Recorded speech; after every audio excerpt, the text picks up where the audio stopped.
In today's video, we're going to take a look at more spring blooming shrubs. There is so much color going on right now in the greenhouse, and I just want to share it with you. Hi, I'm Heidi from Garden Crossings. Let's go ahead and dig in and take a look at all these beautiful shrubs that are in flower right now. Let's take a closer look at Steady Eddie Viburnum. Steady Eddie Viburnum is a double file viburnum.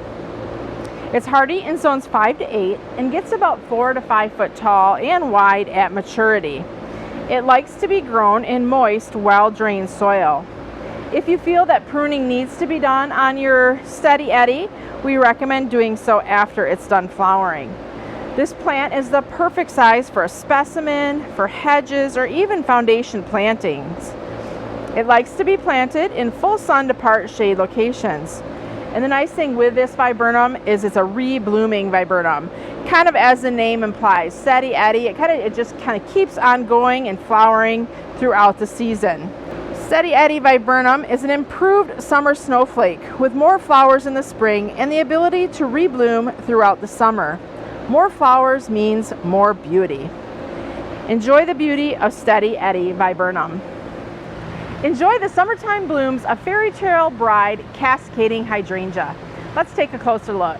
Fairy Trail Bride Cascading Hydrangea is hardy in zones 6 to 9.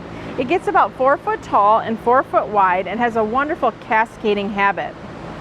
It likes to be grown in moist, well-drained soil. Pruning is seldom needed, but if you feel like you do need to do any trimming on your plant, we recommend doing so after it is done flowering. Fairy Trail Bride likes to be grown in full sun to part shade locations. The abundance of blooms throughout the summer is just amazing. It's a re-blooming hydrangea. It also is great for cut flowers. You can use this in perennial beds, containers, or foundation plantings. Fairy Trail Bride hydrangea creates flowers along the entire length of its cascading stems for a stunning display of white flowers, re-blooming for months of beauty. Enjoy Fairy Trail Bride hydrangea in your containers or landscape. One of the first plants we ever started growing here at Garden Crossings are clematis vines. And here we have a beautiful one called Viva Palonia. Let's take a closer look. Viva Palonia clematis is one of the favorites in my garden. It's hardy in zones 4 to 9 and it gets 4 to 6 foot tall and 3 to 5 foot wide. So as far as clematis goes, it's a fairly medium to compact size variety. Clematis like to be grown in cool, moist, well-drained soils. We often recommend that you shade its roots by adding a layer of mulch around it or planting other perennials to help provide shade and cooling to the roots of the clematis. Clematis can be grown in full sun to part shade locations. Really, I think they're very easy to care for. Viva Palonia has large magenta flowers with kind of a white star-shaped pattern in the center. And it's very long blooming. You can use it as a specimen in your garden, cover your fences, or even put a trellis in a container for a beautiful vertical interest into your container gardens. Viva Palonia clematis is a galaxy of blooms in the summer.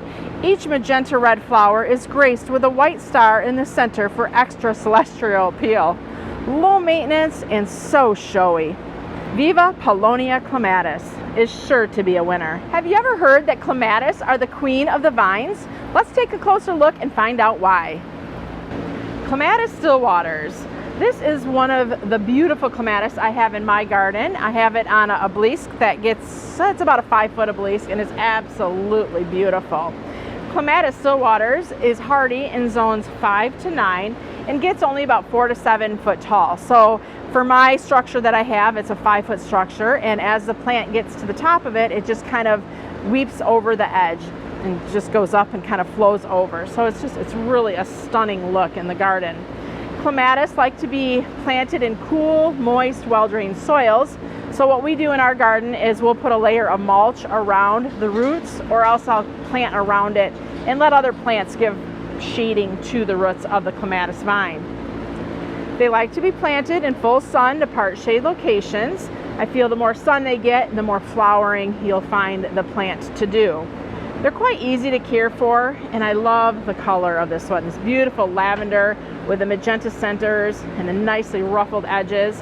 It really is quite a beautiful clematis to add to the garden.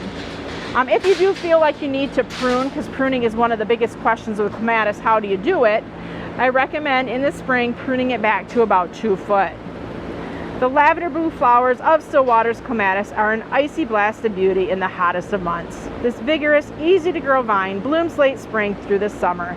So you'll be enjoying these beautiful flowers all season long of clematis Stillwaters. Is it purple or is it pink? Here we have the Bloomerang Per Pink lilac. Let's go in and take a closer look at these flowers.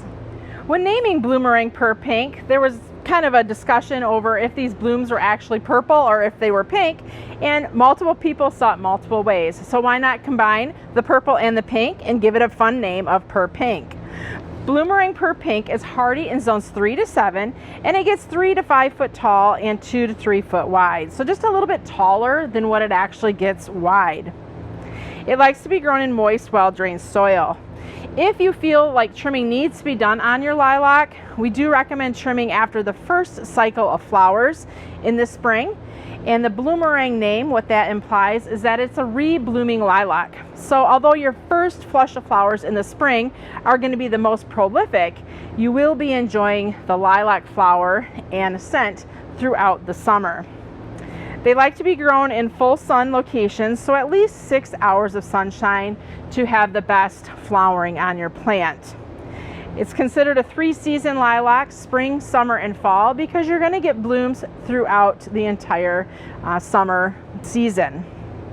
Very fragrant. As we walked in the greenhouse today, we were just taken aback by the beautiful scent of the lilac.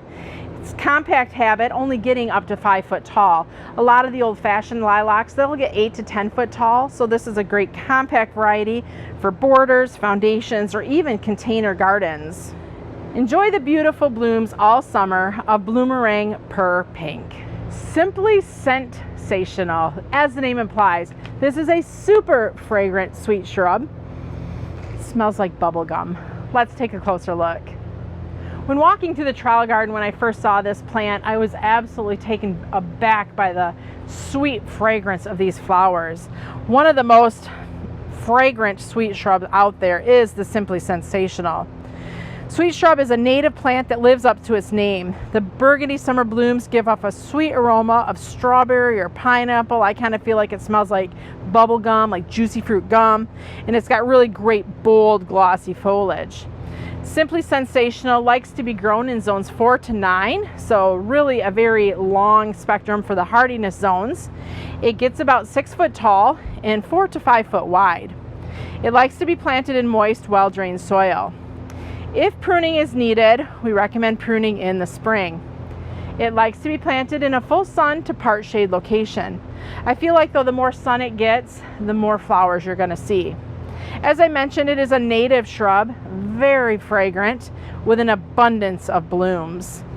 Perfect plant to be used as a specimen, a border, or even if you have a cutting garden, these make really great cut flowers as well. Something that I think is maybe not known a lot or seen a lot around are the sweet shrubs, and this one here, as its name implies, it is really simply sensational. I hope you enjoyed taking a closer look at some of these shrub varieties that are spring bloomers. Some of them you may be very familiar with and others may be new to you. I'd love to know what you thought and which one is your favorite. If you have any questions or comments, please feel free to leave them below. Thanks for watching. I'm Heidi from Garden Crossings.